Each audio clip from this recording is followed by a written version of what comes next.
So, stock market crash or rally? What is coming next? Believe it or not, if you understand 6 things, you can answer that question. I will show you how. Plus, this week's regular market analysis, we'll do the day trade of the week on SAVA, and we will apply what I teach you when we do a market scan on Stockscores, all coming up.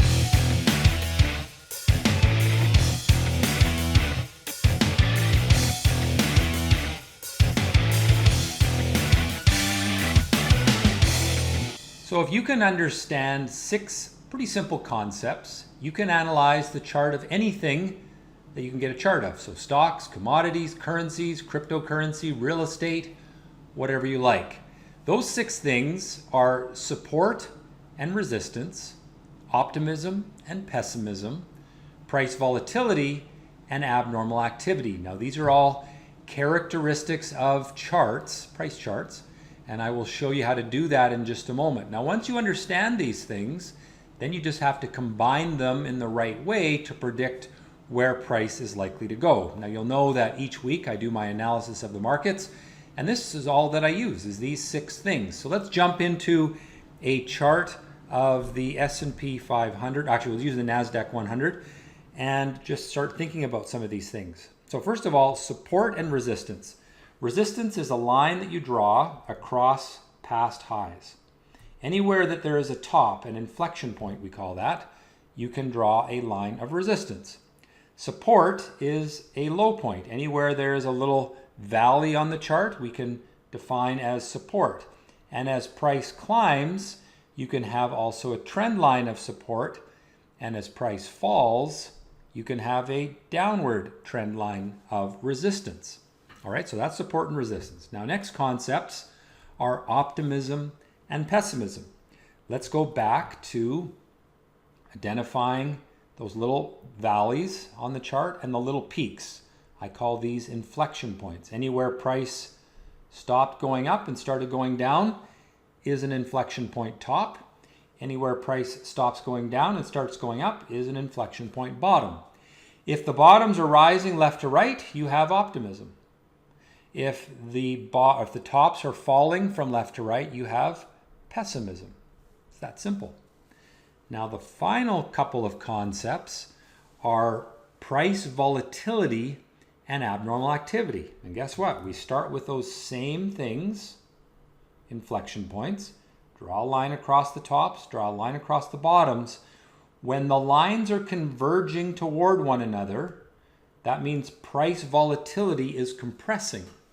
And that's good. When you have price volatility compressing and you get a breakout through resistance, you usually get an upward move in price. Now, the other thing that we look for is abnormal activity. Let's jump into the daily chart of the NASDAQ 100. And what we want to look for, again, are those same concepts. So we've got our inflection points, and from that we can define a trend line. When the trend line gets broken, we should be worried. We're at that point now. We'll talk about that in a moment. But also, when you start to see abnormal activity, so here you have an upward trend line of support, and there we broke down through support, and look what happened with volume. Volume really started to accelerate. So you had abnormal price behavior, abnormal volume, breaking an upward trend line of support. That meant the market was likely to go lower. Here we had rising bottoms build towards resistance and then a breakout through resistance. That's why early in April, the market was likely to go up. All right, so those 6 things are all you need to know. Optimism, pessimism, support, resistance, price volatility, and abnormal activity. And with that, you can analyze markets, you can analyze stocks. These are some of the skills that I teach in the active trader and investor courses at Stockscores. You can go to stockscores.com and learn more about that. We will be doing a live class session coming up starting in October with mentorship starting in November. So if you have an interest in that, just go check out the website or send me an email, tylerb@stockscores.com. All right, let's move on to our regular weekly market analysis, starting us off with the US market. Here's the S&P 500. Let's apply what we've learned. So we had support here. This is a short-term chart, by the way, 30-day, 60-minute. We've got tops that are falling, so we have pessimism. and we've been in a bit of a sideways range for the past week or two. This Friday, we fell below that support level. So that is a negative signal. It indicates that in the short term, the market is more likely to go lower than higher. Now let's take a look at the longer term. The longer term chart has rising bottoms, which is still good. Support at the upward trend line is starting to be broken. So that is a concern. That means that there is a good chance we are going to pull back a little farther, perhaps into that 310 level, or maybe even 300, where there is some support. So we're just flirting with this upward trend line on the weekly time frame. We're just barely below it. So it's not a for sure yet. I mean, it's never for sure, but the short-term chart is telling us we're likely to go lower. The long-term chart is struggling with a break of support. It does look to me like there is a good chance that lower prices are coming. Let's take a look at the Russell 2000, and there we don't see something so ominous. Here we've got stocks in this market in a sideways range. Support is intact. We had rising bottoms here. We're starting to get falling tops, so that's a bit of a negative. But until we break down through that floor from low volatility, from pessimism, I wouldn't be too worried. But if we do break down through 145, it'll be a breakdown from low volatility, from pessimism through support, and that means the chance of the market going lower is quite significant. And so you want to watch for that on the small caps. A breakdown through 145 on the IWM would be bad. All right, Canadian markets. What do we got? Falling tops or rising bottoms? Well, predominantly falling tops in the short term. That means pessimism. Support is here. We haven't broken that yet, so we're still okay, but we could break down through support. If we do, lower prices likely coming. Looking at the longer term chart, we have a falling top. That's bad, but we also have rising bottoms. We're just starting to break that cycle of rising bottoms. And so this is a chart that has some concern because we could be breaking this upward trend line of support from a falling top, and that would indicate lower prices ahead. Not until we break down through this floor would I be too worried, but we're close to it now, so be cautious with Canadian stocks. TSX Venture, which is your microcap stocks in Canada, inflection point, inflection point, inflection point. That's our line of resistance. Inflection, inflection, inflection, our line of support. If we break down through the floor, we're likely to go lower. If we break up to the upside, we are likely to go higher. Neither of those things have happened yet. The momentum is to the upside, but it is in a sideways range for almost 2 months. And therefore, you want to watch for the next break out of this trading range on the $JX, the TSX Venture, as a signal of where this market is likely to go. Moving along to commodities.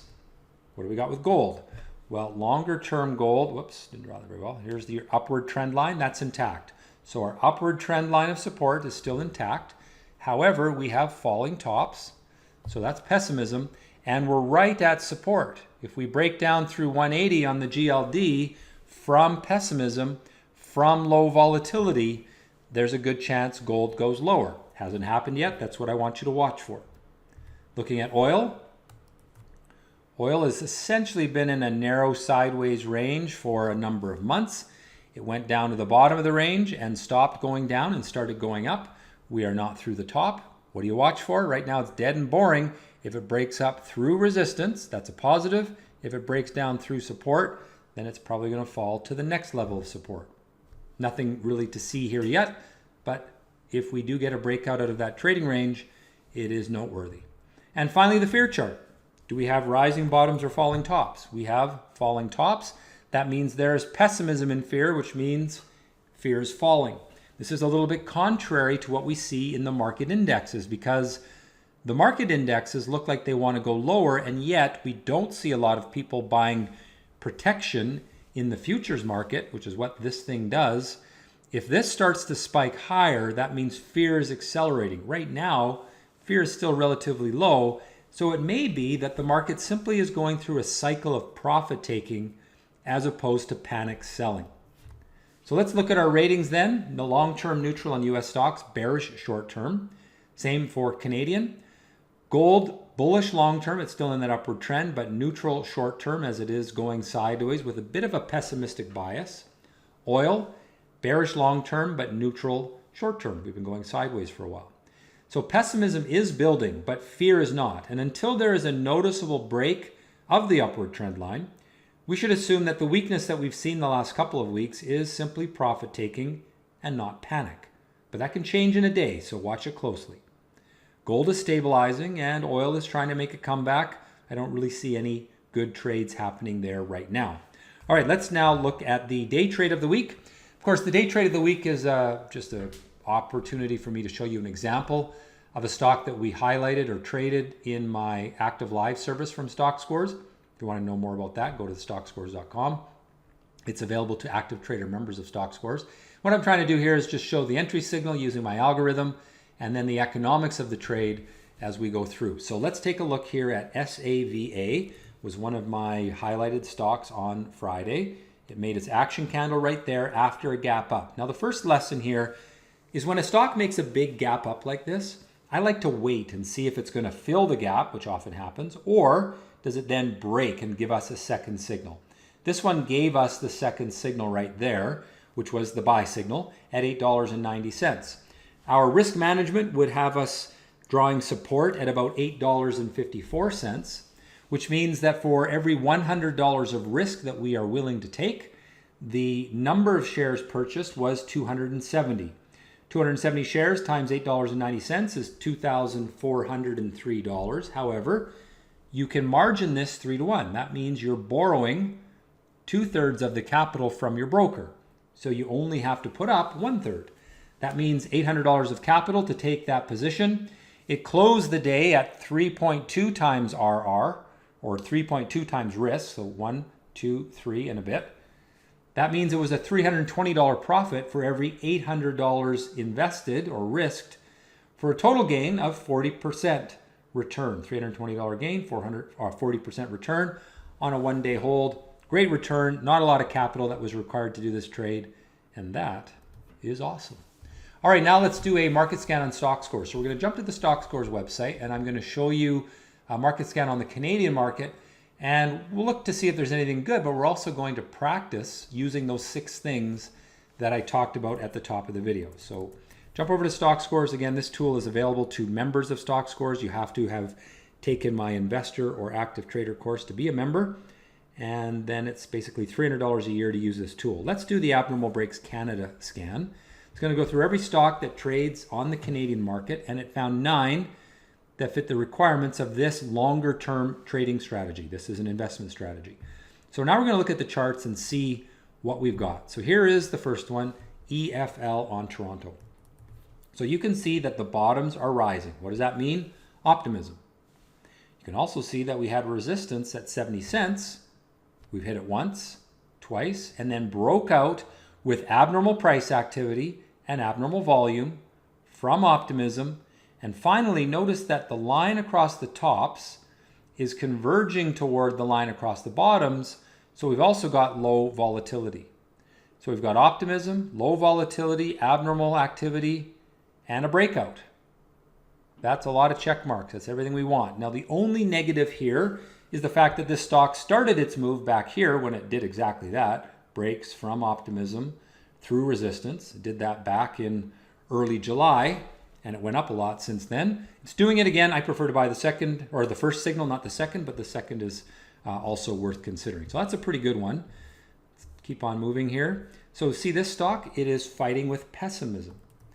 So we have falling tops. Now we've broken the downward trend line, but we have resistance here, and that's going to limit our upside. We're buying here, support is here, resistance is there. I like this space to be at least 2 times this space, and it is not. And therefore, that's not a trade I would consider. So keep on moving. All right, let's take a look at CXB. Now, CXB today is breaking out of this little sideways range. It's got rising bottoms, breaking out, abnormal volume. This is the second signal. Signal number 1 was back here. See it again? We had rising bottoms, converging volatility, breakout with abnormal price movement, abnormal volume. That was at $1.60. Now it's at $2.20. So really, this was your entry signal. That's number one. This is number two. It's still good, but better at number one. It's a little bit more risky when you buy the second signal. Keep on moving. Oncolytics Biotech. All right, so what do we got here? First of all, what's the mood? The mood is pessimism. Now we're trying to break this downward trend line of resistance, but I don't see strong volume. I don't see the abnormal activity. So in my mind, not quite good enough. I'm going to pass. Moving along. Here, another one. We have no optimism. See how there's no rising bottom yet? And we're breaking into a lot of resistance. Not good enough for me. Keep on moving. Now WPRT, what's the main problem here? It's got great abnormal activity, abnormal price, abnormal volume. However, coming into resistance on the daily, that's going to slow it down. And not really great low volatility. It's still quite volatile. The entry point was back here when it broke through this resistance line from optimism, from low volatility. That to me at $2.50 was the buy. At $3, not so much anymore, although it's still a good hold. All right, so that's it. Here's another one, APS on Canada. This trades in the US as well. There you have a downward trend line, broken. So we've had a break of resistance. We've built a rising bottom. We have low volatility, good volume, good price action. That's a pretty good sign that this stock wants to go up to 12. Decent setup all around. Notice that the stock scores were bad, and now they're starting to move up again because the chart is improving. I think we got maybe one or two more. Methanex. Let's do the analysis. Inflection point. Draw a line. There's resistance. Optimism. Converging volatility. Abnormal volume, abnormal price action. Good chance that that stock wants to go higher to the next level of resistance around 45. All right, well, that has been the Stockscores Market Minutes. Please like it if you liked it. Even if you don't like it, hit like. That serves me great. Subscribe to the channel, and as always, leave a comment. And next week, trade well.